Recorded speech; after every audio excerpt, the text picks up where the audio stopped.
nek način sem v okviru enega izobraževanja, ki ga je organiziral Ecovip inštitut, v bistvu tako intenzivno enomesečno izobraževanje o dokumentarni fotografiji, pristala v bistvu v enem razmišljanju, da za zaključek tega izobraževanja smo morali pripraviti domačo nalogo. In jaz sem si za domačo nalogo izbrala v bistvu, da bi pripravljala kot en dokumentarni projekt o osebah, ki imajo osebno asistenco. Na to domačo nalogo sem pa tudi prijavila naprej in dobila štipendijo za dokončanje projekta, ki sem ga pa nadgradila v smislu, da niso na slikah predstavljeni samo ljudje, ki imajo osebno asistenco, ampak je poleg tega še fotografija o tem, kaj osebna asistenca vse je. Naknadno se je k temu pridružila še v bistvu oseben predmet, ki ga je oseba sama izbrala in kratka zgodba o osebnem predmetu. In ravno skozi ta osebni predmet in kratko zgodbo so se pa ljudje sami predstavili. Tako da ni bilo treba, ne vem, imeti zraven listkov, to je ta pa ta, star toliko in toliko, dela to pa to, kar se meni zdi v bistvu zelo suhoparno in nikoli ne zajame na nek način vsega tega bogatstva različnosti, ki nas obkroža. Tako da v bistvu jaz sem želela pa tudi v portretih prikazati v bistvu vedno na nek način, na različne načine, da so ljudje tudi portretirani, da je tudi prikazana ta različnost, da se vidi že iz portretov. Pri sami osebni asistenci sem v bistvu predvsem bila osredotočena na to, da se prikaže veliko različnih opravil vsak dan. Dostkrat, ko govorimo o tem, kaj osebna asistenca je, na nek način rečemo, to je vse tisto, kaj oseba potrebuje v svojem vsakdanjem življenju, pa zaradi svojega hendikepa ne more sama storiti in postoriti. In to je veliko premalo, če hočeš opisati na nek način nazorno, kaj nam pomeni osebna asistenca. Da je to dejansko dostikrat vsak premik, ne vem, vsakič, ko dvignemo kozarc, če ne moremo sami dvigniti kozarca. Vsak premik položaja telesa, glave, ne vem, da je to tisto, kar mi vsak dan na nek način samoumevno počnemo, za nas, tisti, ki ne morejo, pač to upravljajo osebni asistenti. In ravno z osebno asistenco na nek način ima človek potem možnost svobodnega odločanja o tem, kje, kako bo živel, s kom in na kakšen način, tako kot vsi ostali. In ravno zato tudi pravimo, da je osebna asistenca tisto osnovno orodje neodvisnega življenja. Biti neodvisen ne pomeni vse storiti sam,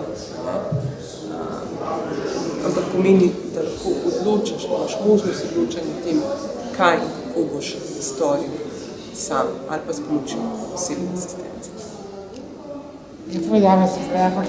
Zdaj je Stava v Državnem zboru. Jaz mislim, da je Stava res pove ogromno in kaj misliš, da se jih bo dotaknila poslance naše vrde?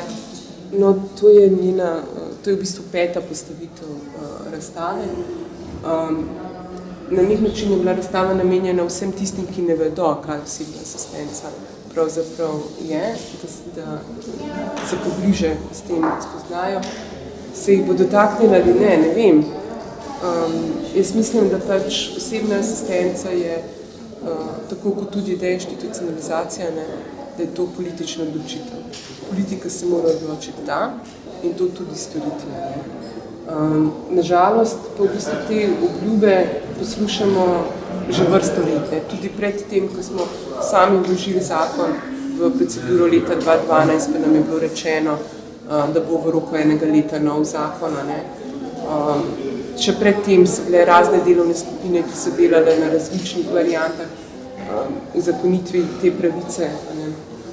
Ampak noben teh predlogov v bistvu na nek način ni prišel tako daleč, kot je prišel tisti predlog, ko smo ga vsaj vložili, vsaj začeli govoriti o tem, ampak nažalost potem sta zmanjkala 2 glasa za, da bi šlo naprej v obravnavo. Trenutno je osebna asistenca pač pritisnjena zraven zakona o dolgotrajni oskrbi, ki je zelo kompleksen zakon in za katerega bo verjetno treba še kar veliko postoriti. Osebna asistenca je preprostejši zakon na nek način in bi v bistvu lahko na nek način zagledal, ne vem, in se tudi začela implementirati kot pravica v bistvu zelo v kratkem času, če bi bila politična bila taka. Tako da jaz upam, da kaj ne rečem, upam, da se jih bo dotaknilo, to je brez veze reči. V bistvu se jih ne dotakne, dokler nekdo v njihovi bližini ali oni sami niso v tem položaju, potem vedo, o čem govorimo. Dokler pa mi samo zastopamo neko skupino, ki velja za minorno skupino, pa lahko samo rečejo, da se zavzemajo, da so za, da bodo storili vse, kar je v njihovi moči, ampak na koncu pa smo spet pred temu, da trenutno osebna asistenca v Sloveniji ni pravica posameznika. Obstaja samo kot sofinanciranje programov osebne asistence, kar pomeni, da za cirka 40% manjkajočih sredstev morajo društva še sama nabrati, da sofinancirajo za tisto omejeno število osebnih asistentov, za omejeno število uporabnikov. Tako da na nek način ljudje, ki se nas slika, mi, ki smo v bistvu v društvu, ljudje, ki imajo v našem programu osebno asistenco, so eni redki in privilegirani. Veliko jih je še v zavodih, veliko jih je še v domovih, nimajo nobene možnosti odločanja o lastnem življenju, nimajo nobene možnosti odločanja o tem, kje, s kom, kako bodo živeli. In veliko ljudi je pa še v bistvu živi doma pod okriljem svoje družine in tudi znotraj te družine nimajo neodvisnosti, ki bi si jo želeli. Se pravi, je dejansko bilo tudi ta skrb postavljena da je to breme družine. In zato tega ne smemo pozabiti in se bomo boriti ne samo zase, predvsem pa za tiste, ki tega še nimajo. Ja, točno tako. Ne,